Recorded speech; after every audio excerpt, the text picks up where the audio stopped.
Bene. Well, these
well, welcome to all the participants to this seminar. Civitas is as you will know, is a platform of research institutions and archives dedicated to the research and the preservation of sources on Christian democracy. This cycle of webinars is one of our regular activities, and each seminar is devoted to discussing a recent relevant contribution to international research on Christian democracy. Each seminar is also available in direct streaming, and in the next few days, it will be all accessible on the websites of Civitas and of the founding members, that is the Instituto Sturz in Rome, the Konrad Adenauer Stiftung in Bonn, and the Leuven Cadoc in Belgium. Today's seminar is the first of this series. We have invited the two editors of a recent book, Christianity and Democracy Today, International Perspectives, to give us an idea of the main issues in the topic and the principal results of their research. And I thank you very much for being with us, Professor Peterson and Professor Gashi. Welcome. I think that not many words are necessary to explain the relevance of the issue and the reasons why Civitas had chosen it for one of its web seminars. Democracy is not having an easy time in the first quarter of the 21st century.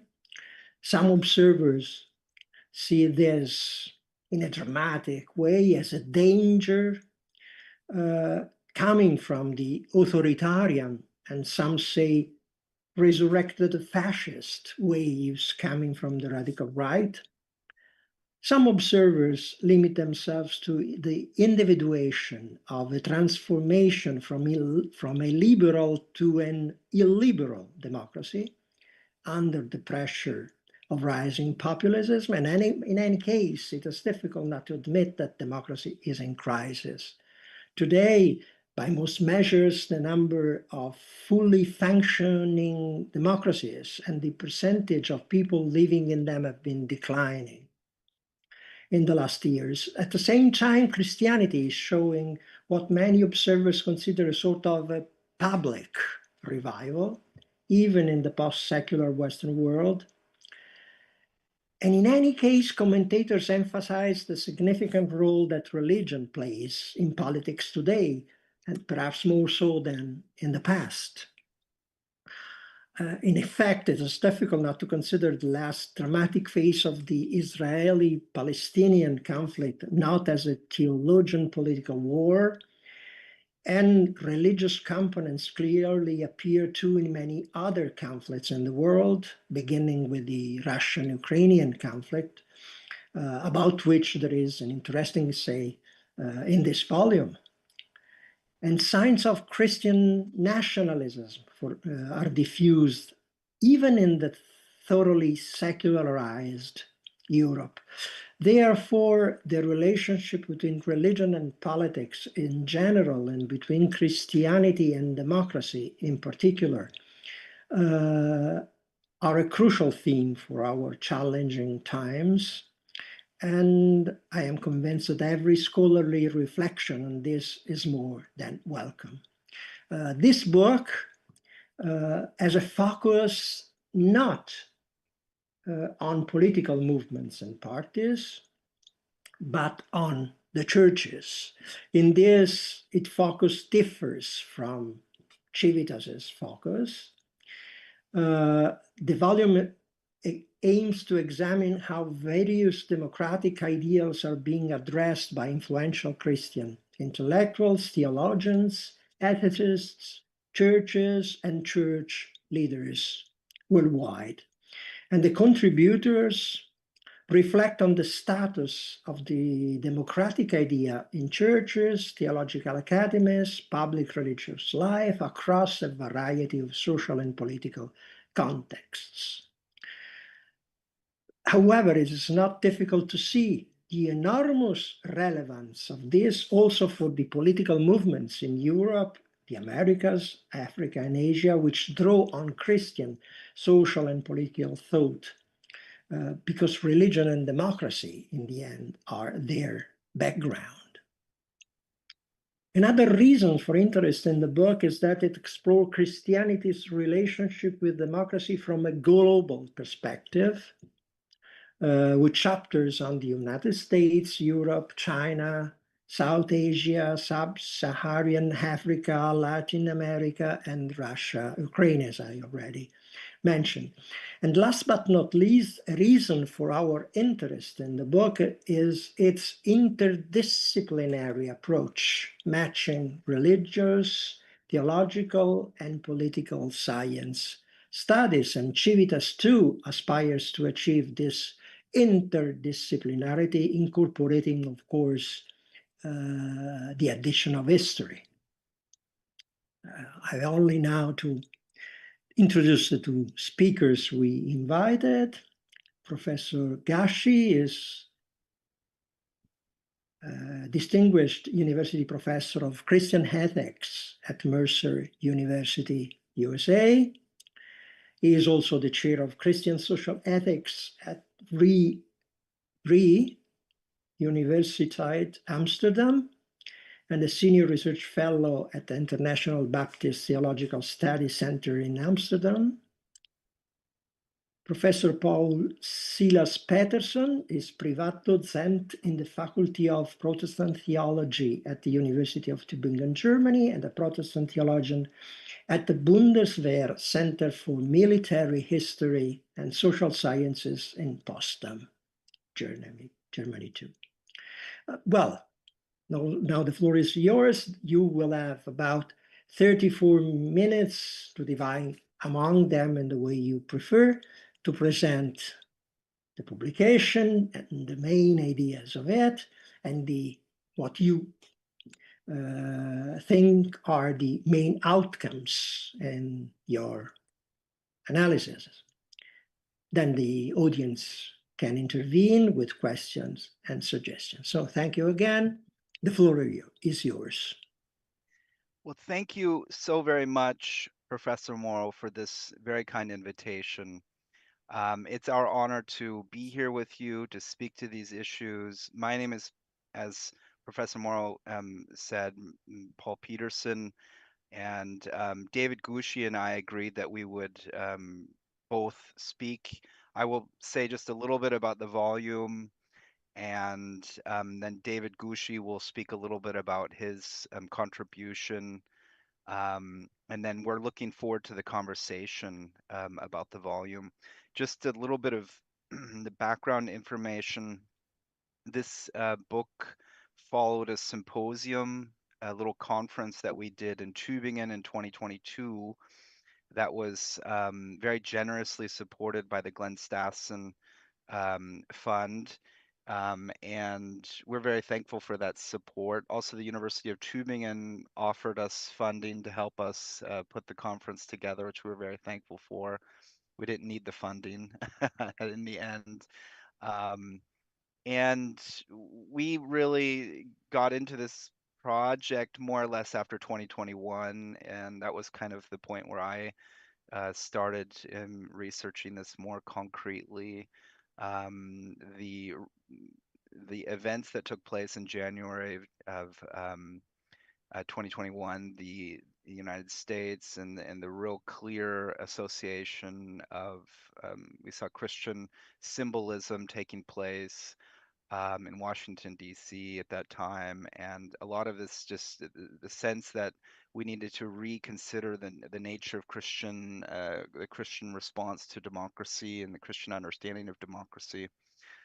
Followed really on research done by John Whitty from 1993 after the fall of the Berlin Wall in a volume on Christianity and democracy and global perspective. So our volume is essentially following up on some of these questions and trying to basically revisit these issues in a way where we're trying to understand the relationship between Christianity and democracy and the way in which this question has been addressed historically and how it's being treated today in churches and at the Theological Academy. Um, so a group of experts on the subject came together and we met in Tübingen and we had a nice long conversation together and presented papers. Um, I will just very briefly present a slide presentation and then I'd like to give it to David to talk a little bit about his contribution and then maybe I can talk for a few minutes about mine. So I'm going to show you, if that's okay, a very brief PowerPoint presentation um, to give you a little bit of background Yes, here. And please just let me know when you can see it. yes, Okay, wonderful. Let me put this on my, yeah, there we go. Put that there. So you can see this little PowerPoint presentation now. yes, Okay, wonderful. Um, yeah, this is the volume. The volume explores Christianity's relationship with democracy, and we're basically trying to figure out the ways in which churches and Christian intellectuals, Christian ethicists, people who work in this area within the church and the theological academy, for example, people who are educating ministers, for example, or future priests and pastors, or people who work in religious education, how how we think and talk about democracy in this context. Um, David Gushi wrote the essay on the United States. I wrote the essay on the situation in Europe. Fuxang Ying wrote it on the struggle for democracy in China. Chandra Malampalli wrote his essay on the situation in South Asia and India. Nicola de Jager wrote an essay on the situation in Sub-Saharan Africa.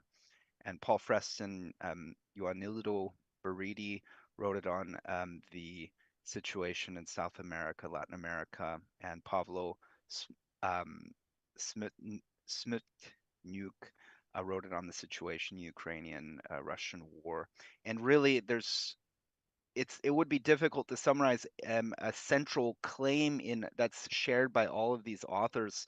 We all kind of take different approaches and we've sought to essentially from our respective areas and disciplines. Some of us are more closely focused on history and historical disciplines. Others of us are more focused on ethical disciplines.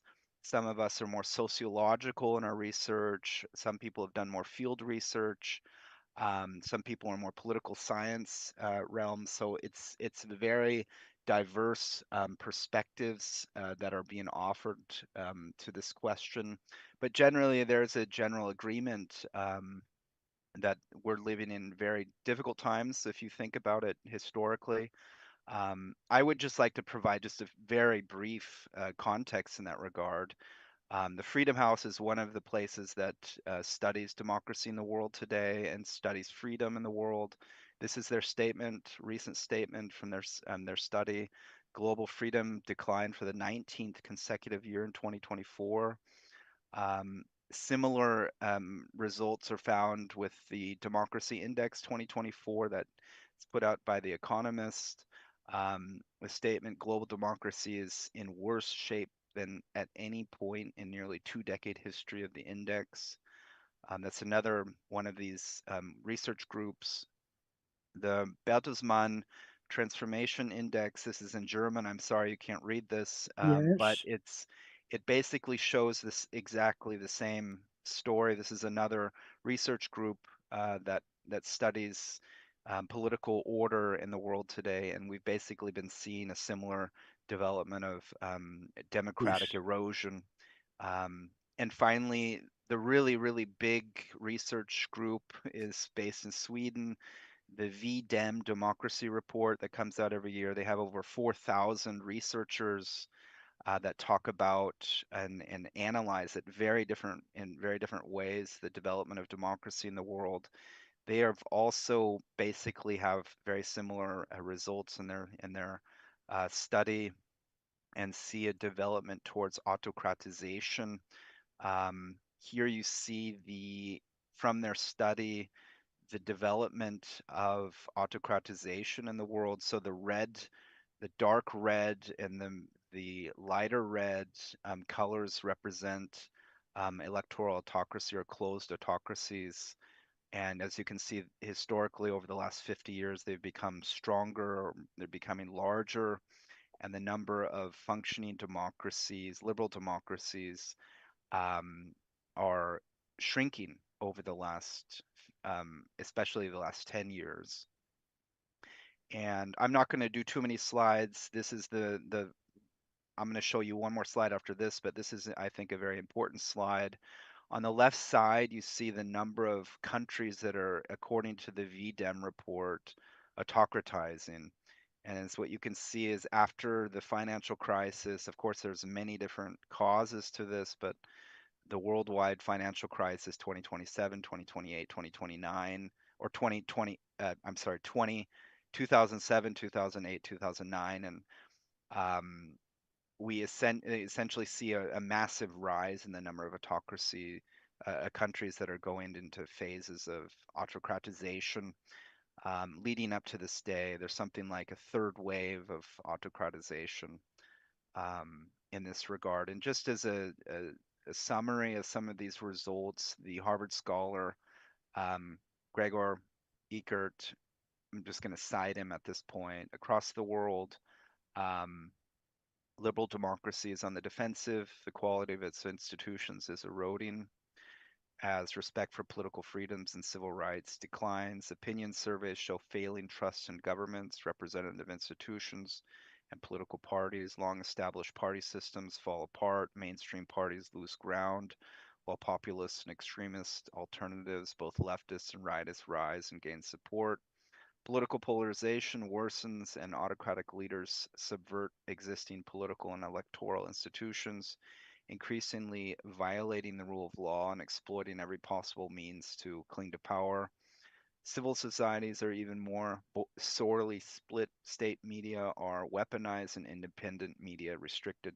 That's kind of a description of some of the things that we've been witnessing. And worldwide, a lot of the churches have been passively influenced by these developments, meaning their degree of freedom of speech is in many cases limited, and in other cases, they're actively resisting some of these trends, trying to fight for liberal freedoms, rights, and, for example, freedom of religion. And in still other cases, unfortunately, we have to report in our book on other situations where churches are negatively contributing to these, what I would call, from a normative perspective, negative trends. So, generally speaking, in my perspective, when I look at even some of the results of the research in our volume, it's very difficult to say there's a simple one-sided narrative to tell here. There's many different stories that could be told. There's stories about positive moments where churches try to support democracy, and there's other stories where churches seem to kind of be supporting some of this negative development. So it's a very kind of mixed development in that sense that we're witnessing. Um, at that point, I think I will just give it to David. David, would you like to talk a little bit about your research? I'm closing I'll close my, let's see here.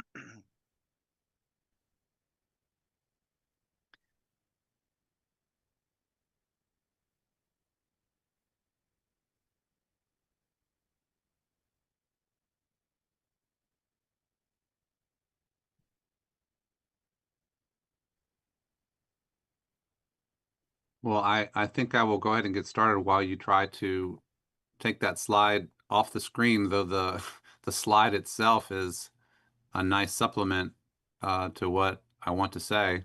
So if it doesn't go away for a minute, it's really okay. So I am glad to be with you as well, Dr. Morrow, and I am grateful for the invitation to be with you today. And thank you for paying attention to our book. It was a good conversation that we had at Tübingen in 2022, and we're glad that it can continue today. I'm going to focus my comments on the U.S. situation, which is a matter of great interest for people anyway. My my book was, or my chapter in the book was written, 2021, early 2022, and in one sense, we were right at the moment. I wrote it right at the moment after um, Donald Trump had been defeated for re-election, had refused to give up power easily, had fomented an insurrection, or at least stood idly by while the forces behind it were growing. The January 6th attack on the Capitol to disrupt the counting of the vote, official validation of the vote, was a shocking event in American history. It appeared that it had permanently discredited Donald Trump and his movement. And so in a sense, what I wrote for the 2022 conference and what appears in this volume was possibly, at the time, could have been viewed as a retrospective on a near-miss threat to American democracy. Now, 3 years later, it's no longer a near miss.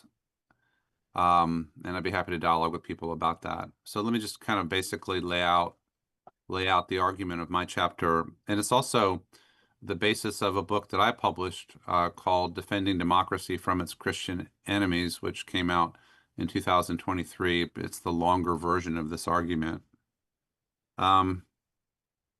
Essentially, my historical argument is that the United States of America was a place where both Enlightenment political theory, like of a Lockean type, and a chastened and competitive Christian environment coalesced in the late 18th century to create the conditions for the building of a constitutional democracy that combined Enlightenment liberalism and you might call it Christian democratic impulses.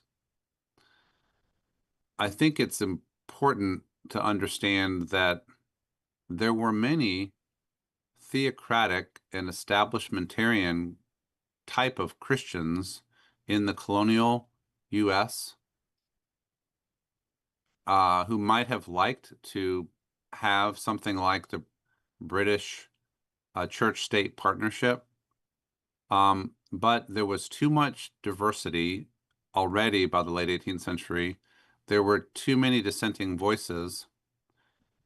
And in the end, the founders of the United States agreed on a disestablished liberal democracy that was not hostile to religion, that attempted to channel the positive values of religion, including especially Christianity, but also Judaism, to help to undergird a thriving, free, liberal democracy. Now, it's obvious, but needs to be said anyway, that especially in the southern United States, though not without lots of connections to the northern United States, our slave system undercut democracy and violated Christian principles from the beginning, and violated them fundamentally.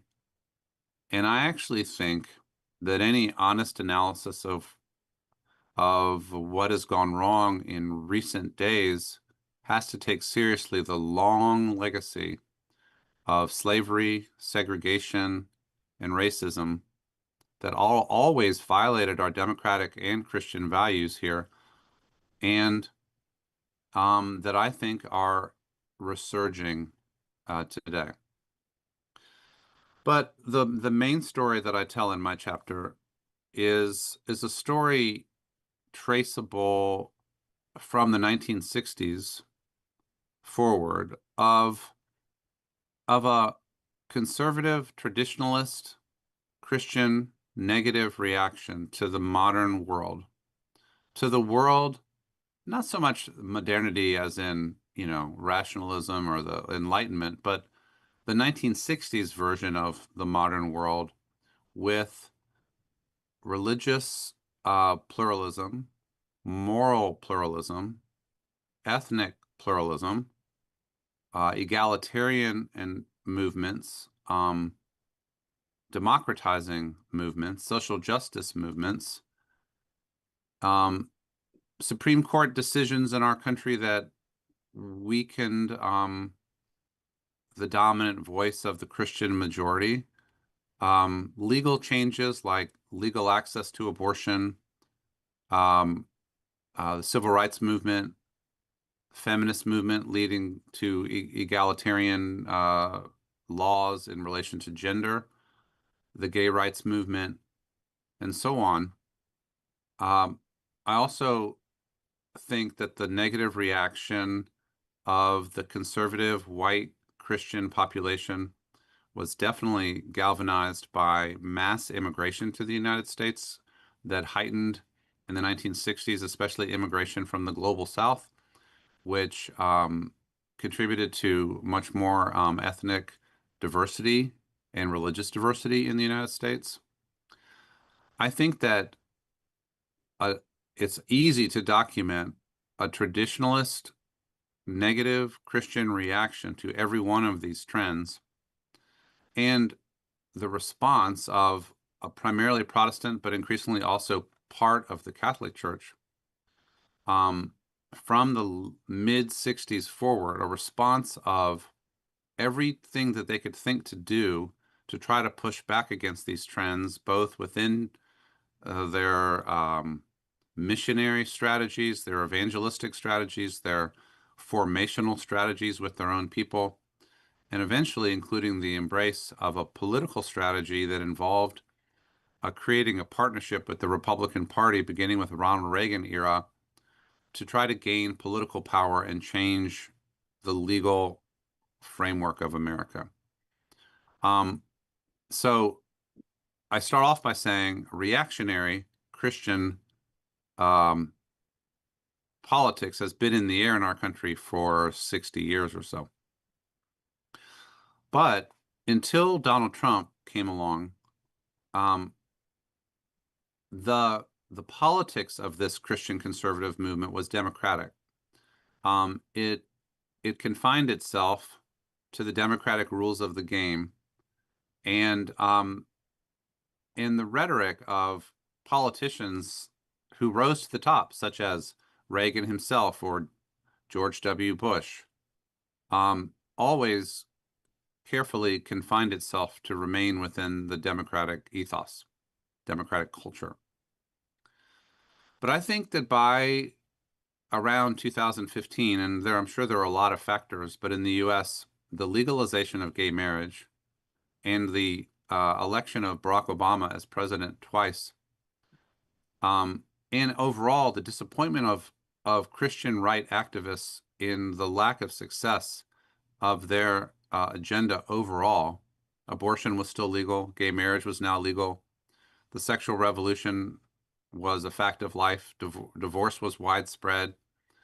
And the higher institutions of culture, the most visible ones, higher education, media, entertainment, business, sports, politics, law, administration, all seem to be in the hands of their enemies as they saw it. When the Republicans were leaderless in 2015 and looking for a new presidential candidate, they had a lot of options. And in the end, they settled on Donald Trump. And Donald Trump, as was noted by political scientists early on, he spoke in a new rhetoric, a rhetoric that carried some authoritarian tropes. But it turned out that the hunger of traditionalist Christians to accomplish their goals in the U.S. Was sufficiently strong, and Trump was sufficiently effective in gaining their loyalty over time. And there must also have been a readiness to sacrifice democratic values if that was what was called for by their leader. In the end, the biggest and strongest base for Donald Trump were traditionalist Christians who, in the end, proved themselves willing to sacrifice democratic values to accomplish their cultural goals and their legal goals. In his first presidency, Mr. Trump was less prepared to execute an authoritarian strategy, which helps to explain how he lost.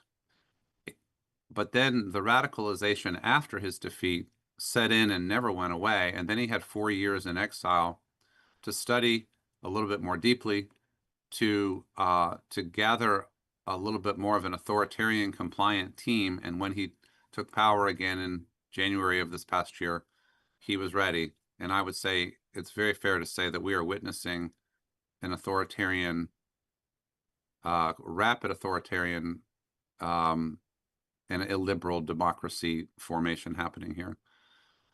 In my chapter, I try to call on Christians to turn away from authoritarianism by retrieving the best insights of both our political and religious history. And I name the insights of the Baptist tradition, which was always, at least normally, anti-authoritarian and pro-democratic, the insights of the covenantal tradition, most associated with the Puritans, and the insights especially of the Black Christian democratic voices that have been a part of our resistance, you might say, for centuries. And I say to my fellow Christians that there were good reasons why we embraced democracy, why we supported American democracy, and why we need to protect American democracy from illiberalism and from Christian authoritarianism. But as I speak to you today, while Donald Trump's popularity is only at about 39%, his popularity among traditionalist Christians remains just as high as ever. And he has sufficient power to do what he's doing, and they help to provide the base of that power. Happy to answer any questions you might have about what I'm seeing in this situation at this time. Thank you. Oh, thank you. Professor Peterson, do you like to add something? Yes, thank you very much, David, for those important remarks. I would just add to regarding my own contribution in the volume. I looked especially at the situation in Germany, but I compared it to some of the official statements of church leadership positions and church leaders, bishops in France, Italy, Spain, in the United Kingdom, and compared it to some official positions that were also being published in Poland at the time, in Hungary, and looked at some of the research that's been done in some of the Eastern European countries. And generally what I found in some of my research on a lot of this general subject area is a discontinuity between the laity and the leadership of the church on many different cases. And that was very interesting to me. And basically what you find, or what I have been finding, is the laity is a term we use in Christian theology and to talk about members of churches, so church members who are not in positions of leadership necessarily. They may have some lower level of leadership, or they're active in their community, in the church in some regard, but they're not officially leading the church as they're active members or part of the community. So the laity of many of the churches in Europe that I looked at tend to follow more or less the general political trends in the respective countries, while the official church leadership tend to be more what I would call centrist or moderate, or even left of center in some cases. In Eastern Europe, that's not necessarily always the case. You have some leaders of churches and official positions being published that I would say are far more supportive of some of these developments, these negative developments in the development of democracy today. But also there, it's a little bit mixed. There's different cases that can be cited and demonstrated to prove the opposite point. But generally speaking, across Europe, there is a high degree of discrepancy or discontinuity between the laity and ecclesial leadership. And this is, I think, a very interesting development. It raises a lot of questions from a theological and an ethical and also a political perspective.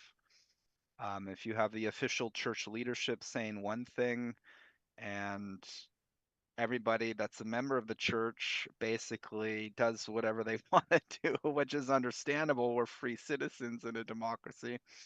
But it's interesting at a deeper level to ask, why is that happening? Why does the church leadership in many cases come out very strongly against, let's say, the new right wing, and then the members of the churches tend to just follow the general political development? It raises a very interesting question, I think, maybe about the strength of, or the importance or influence of ecclesial leadership, the limited amount of influence it actually has, apparently, in influencing the political opinions of the laity. And there's a lot of different examples that could be given to that general trend. And I think there's other cases that could also be demonstrated, but that's something that I'm essentially focused on in my research. I think I'll leave it at that point, and I really look forward to the questions. And thank you again for the invitation. Oh, thank you for this fascinating analysis of the very complex, difficult, and so interesting topic. I will not to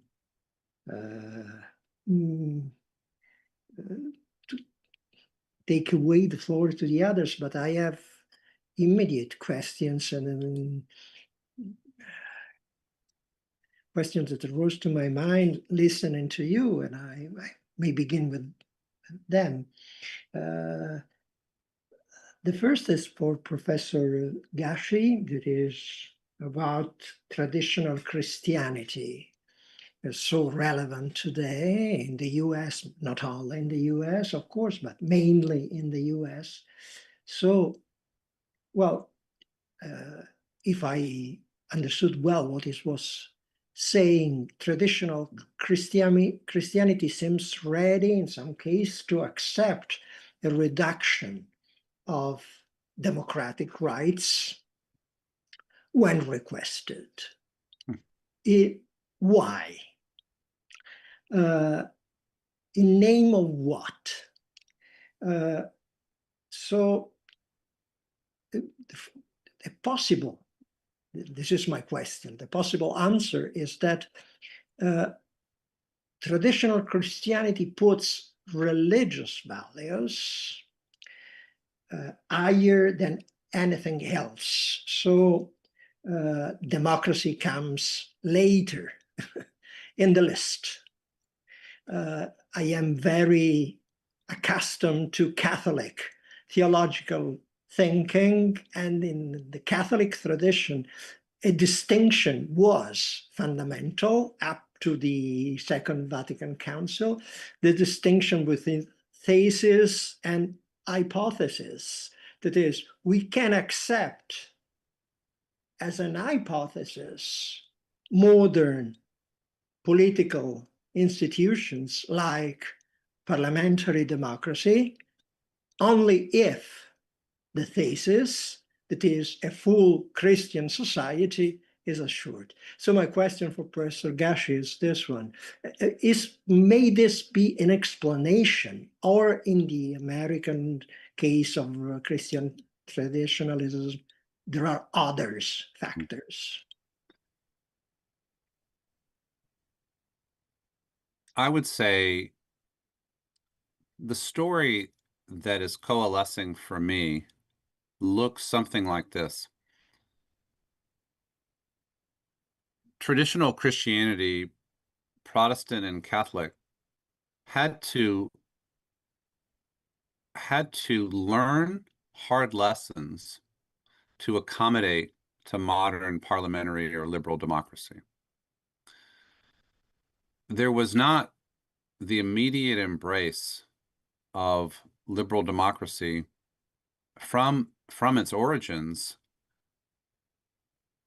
Certain theological tendencies had to be overcome, including the kind of tendency that you mentioned, which is a theocentric worldview in which God is the ruler, God's will is to be rightly done on the earth, and the purpose of believers is to see to it that not only do they do God's will, but they may also believe that God's will should be done in whatever society they are a part of, if they can help make that happen.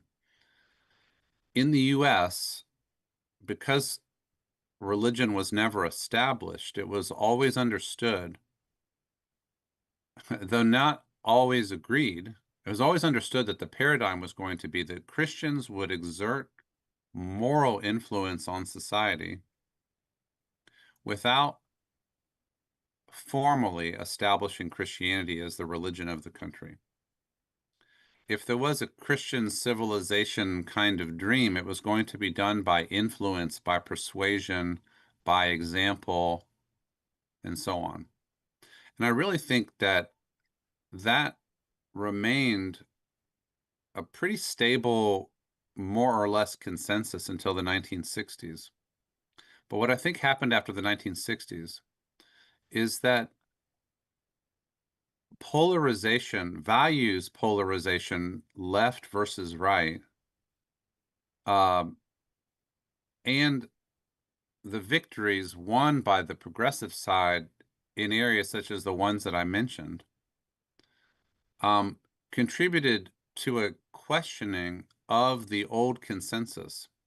The story that began to be told was the secularists, the liberalists are taking our country from us. They're taking our children from us. They're banning the teaching and promotion of our values. They're legalizing things that should be illegal. They're using media and education to advance values that are contrary to the will of God and to our tradition. And so the level of alarm rose.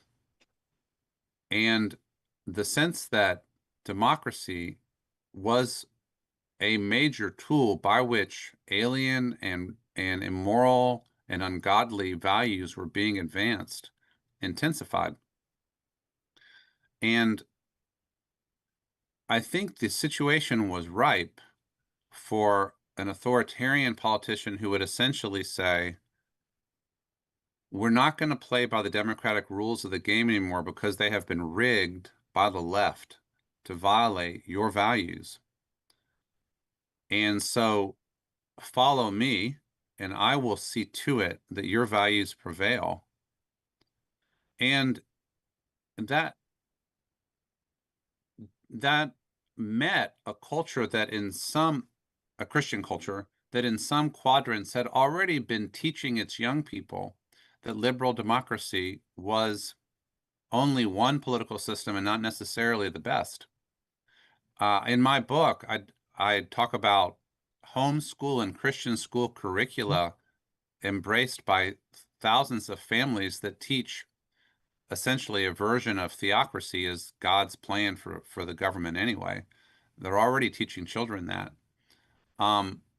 And not everybody was teaching that in the Christian school world, but many were. In other words, I think that there was already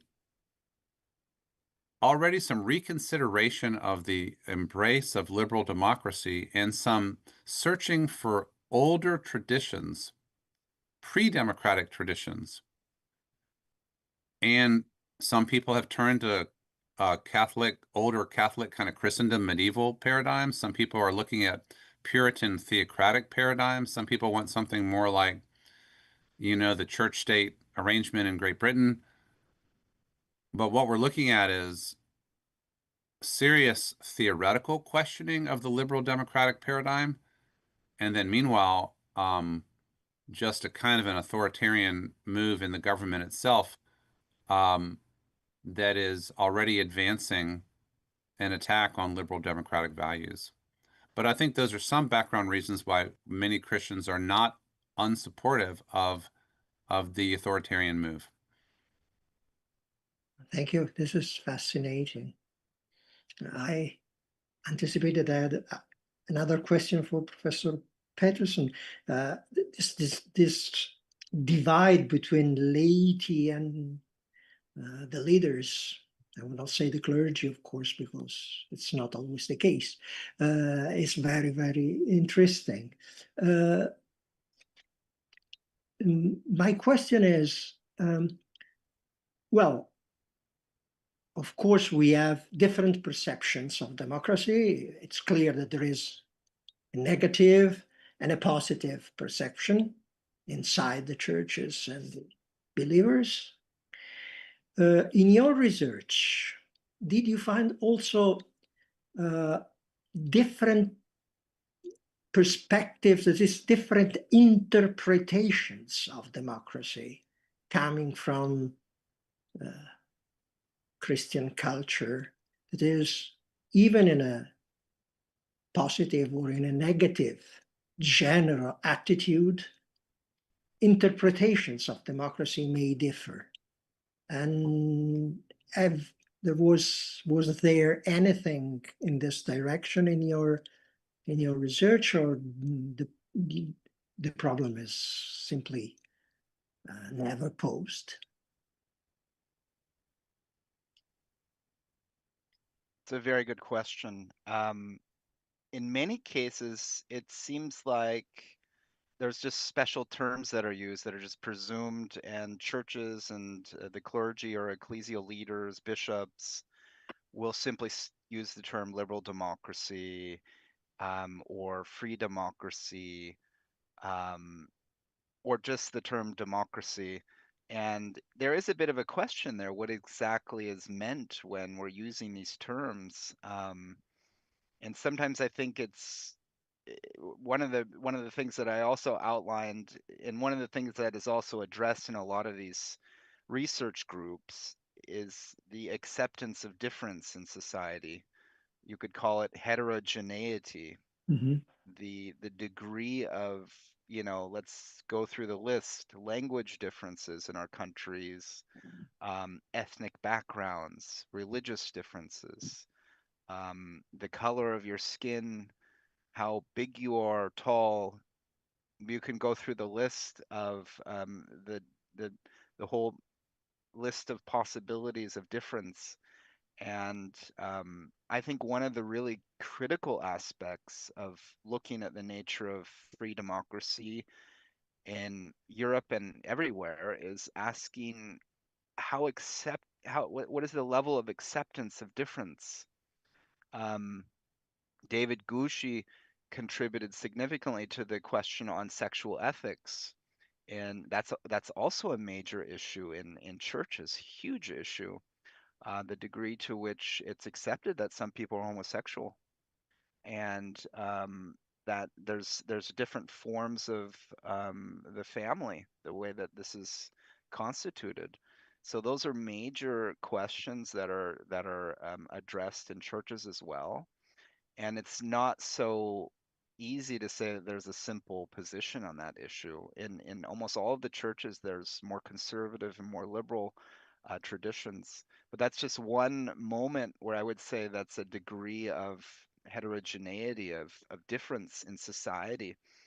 And a lot of what we're seeing today over the last 10, 15 years in a lot of these trends is questioning the legitimacy of including people who are different. And there's one issue regarding citizenship that's somewhat different. How do we integrate people who are not citizens of our country, who are going to stay in our countries probably for the rest of their lives? Our life on this earth is short. We are going to be here for a few more decades, maybe a decade or maybe 5 decades. How do we organize our societies in such a way that we contribute to human flourishing, help people to get the health care that they need to live in safety and security, to get an education? Um, or do we want to exclude people? And a lot of the negative trends that are being studied are movements towards excluding people that are different. And you can only do that when you have a certain majority on your side, and that's one of the dangers of a majoritarian democracy. I mean, I'm a big fan of liberal democracy and majority democracy. I support it with my heart, and I think it's the best solution to our biggest problems. We need it to limit the abuse of power. And through history of the 20th century, especially in the 20th century, there has been many cases of the abuse of executive power. And you need democracies, you need the division of power to limit that. And that's the power of democracy, and that's why it's a wonderful thing. But establishing majorities and then mistreating people, Mhm. excluding people who do not fit to the norm or do not look like the Yes. majority. This is the biggest danger, I think, and it's very important that the church, I think, in this context, the Christian church, emphasizes the message of Galatians 3, emphasizes the message of love, of the inclusion of everybody, of the message of human dignity, the message that human beings are equal, they are free, and that we can live together in harmony with one another in our difference. This is the major contribution I think that Christian democracy has done in the past and can continue to do today. The message of Christian democracy. And that's why it's a very important political movement in Europe. And I really hope that the new right wing does not replace Christian democracy. And that's one of my, I have to say, that's one of my biggest concerns when I look at the development of Christian democracy today as a political movement in Europe, that it will be replaced by the new right wing. And I think this is a very, very dangerous trajectory because the new right wing does not talk about stuff like the love of God, the equality of people, the nature of human dignity. That's not in the center of what they're talking about. And that's a problem, I think.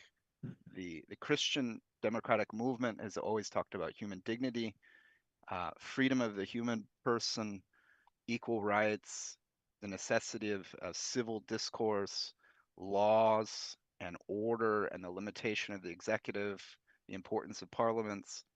And that's what we need to strengthen, I think, today in our traditions of Christian democracy. Oh, thank you very much. I would say in general, beyond Christianity itself, that the main way to measure how much democracy is working is the way in which democracy treats minorities. This is fundamentally fundamental. So thank you again. Could I add one thought on the Yes, absolutely. laity versus clergy thing? That is happening in the US as well. Mhm. And my theory is that the clergy or the academic leadership of the churches is trained in the social teaching tradition of Christianity, whether it's Protestant, Catholic, or Orthodox, Eastern Orthodox. In the social teaching tradition of the churches has all those themes that Paul just described. That social teaching tradition disciplines and sets boundaries and has shaped the values of many, many clergy. So when xenophobia rears its ugly head, clergy or academic leaders know that xenophobia is incompatible with the social teaching tradition of the churches. So the clergy, it's easy to say from within the tradition, it's easy to know xenophobia violates core values of our faith. We cannot go there. The tragedy is that some clergy, but more laity, have not embraced or been adequately trained in or internalized those social values so that they prove susceptible to populist demagogues and right-wing racism and xenophobia without resistance. As a Christian ethicist, I feel like what I do as my daily work is to try to strengthen the social teaching tradition, communicate its best values, train its leaders, ministers, for example, and try to help lay people not succumb to ideologies that are unworthy of Christian people. And I think that, well, I know ministers who have lost their jobs in the United States simply for articulating the basic values that I've just described. They say, immigrants are made in God's image and we're not allowed to demonize them. And they should be treated with decency. And they get fired. So this is a church by church struggle. And in those churches that don't have a protective hierarchy, a pastor can be removed easily for violating the ideological winds of the moment. Okay. I had a third question, and I don't want to monopolize the debate, but I have a third question that is to both. In some way, I think you have already answered to it, mentioning the fact that in every church there is a sort of continuous struggle between conservatives and more leftist, more progressive people. But my question is about the confessions. That is, in your research, beyond this internal divide inside every church, but did you find any difference, relevant difference, between Protestant, Orthodox, Catholic approach to democracy or not?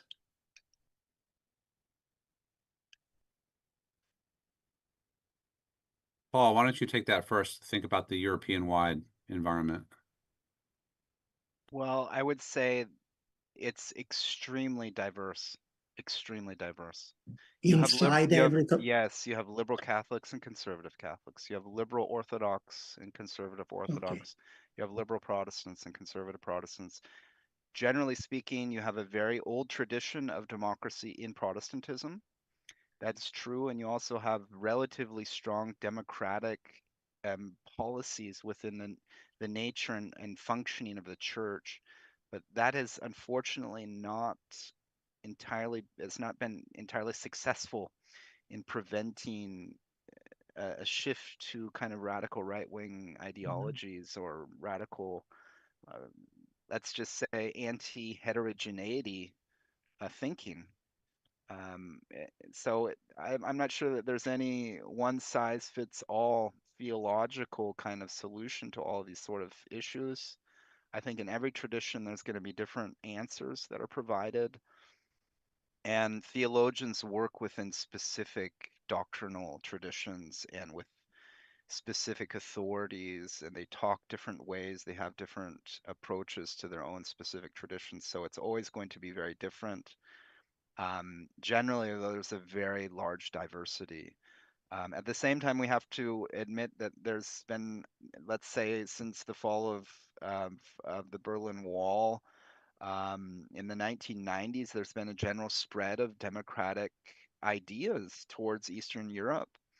And that wasn't something that was forced on these people. People wanted to become democratic. They wanted to democratize their societies. They wanted to live in freedom.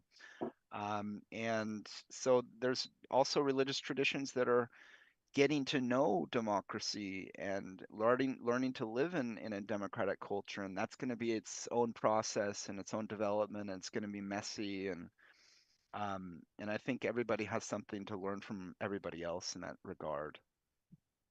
This may be a sort of historical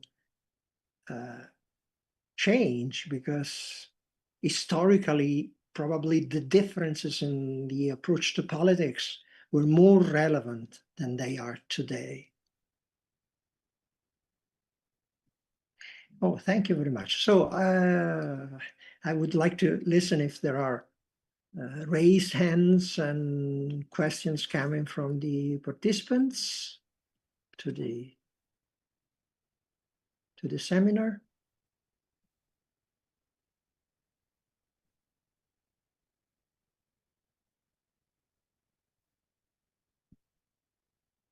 More questions?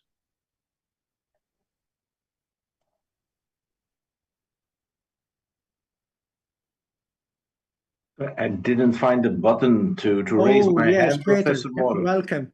But I didn't Please. find the button to raise my hand. But I have a small question also for both authors, which I would like to applaud also for their intervention today. I learned a lot. But as both of them really stress the heterogeneity of the different Christian churches within that picture, I had two questions. I would like to ask their opinion on the specific position of the Catholic Church in the debate today.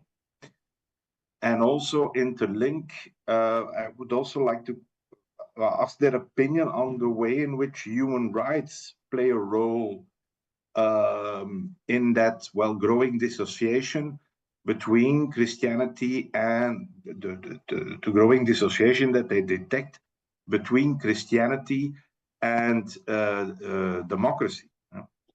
And with maybe a bit of a controversial question also, what came first? The dissociation with the human rights rhetoric, as it is often called, or with democracy as, a political constitutional fact? Thank you.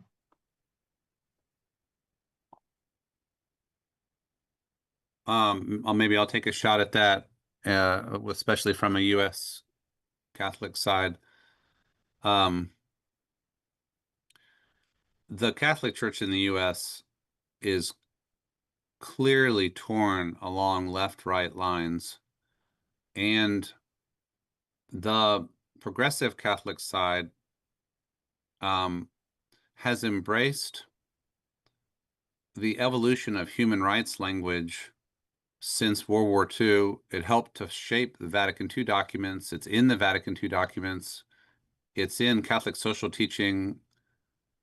So democracy, human rights, dignity, freedom, respect, the image of God being recognized in all people, human flourishing, solidarity with the oppressed.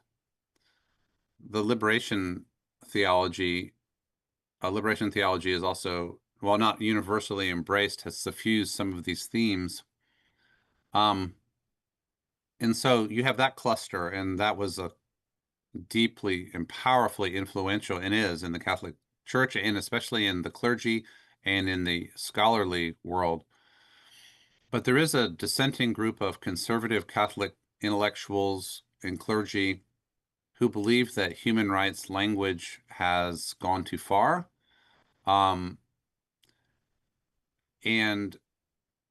broadly, what I see is people who are attempting to constrain human rights talk within the categories of natural law theology. For example, about sexuality, that nothing can be seen as a human right that is in violation of the natural law. And that would include, same-sex marriage and abortion rights. So the natural law, a conservative reading of the natural law tradition, and then surprisingly, in more recent voices, a challenging of the liberal democratic ethos, some turn toward Catholic integralism, towards some of the pre-Vatican II Catholic Christian civilization type motifs that I thought had been dead and buried after Vatican II. So that's what I see. I'm not a great expert on Catholic political ethics, but I do see some of those trends. I think I can defend those claims. Yeah. Paul, am I reading that right? What would you add, Paul? Yeah, I would see it very similarly. And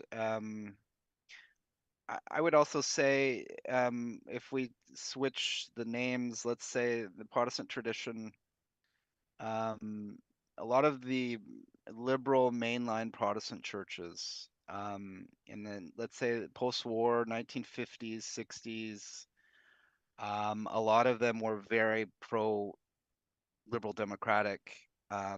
And many of those churches, if we look at historical developments since the 1960s, have shrunk dramatically, not only in the United States, but across Europe. And I think that that's kind of had an impact socially and politically on our world. The fact that these churches, that less people go to these churches, that this tradition is shrinking. I think it's very sad and unfortunate. And the situation in Protestantism today is actually a growing number of people who are more conservative, which is not necessarily anything bad at all, which is a very wonderful thing.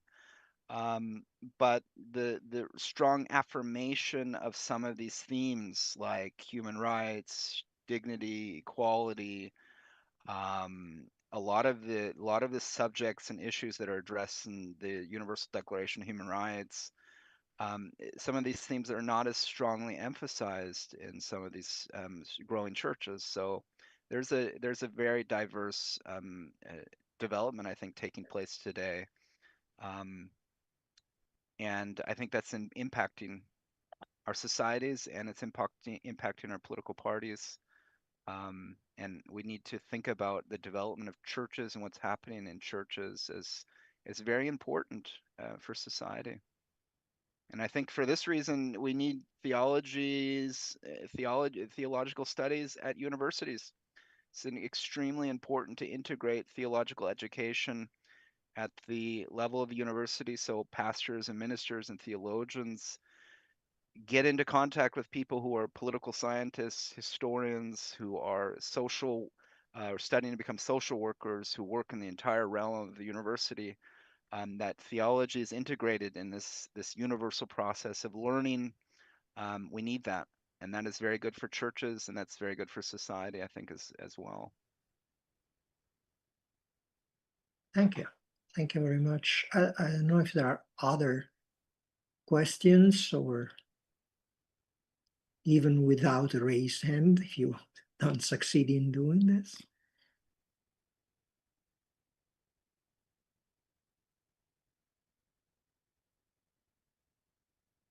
Well, it seems not.